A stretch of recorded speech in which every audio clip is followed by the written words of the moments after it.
Pemirsa, Dinas Pendidikan Provinsi Bali menyatakan pihaknya siap menggelar pembelajaran tatap muka atau PTM pada tahun ajaran baru Juli 2021 mendatang. Namun sebelum PTM digelar, dipastikan seluruh tenaga pengajar sudah divaksinasi. PTM akan diawali dengan relaksasi selama 3 bulan.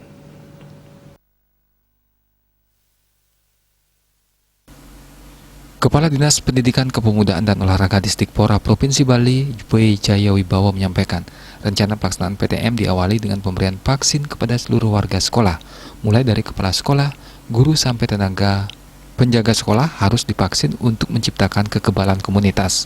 Saat ini, kata Boy, vaksinasi tenaga pengajar sudah mencapai 55%.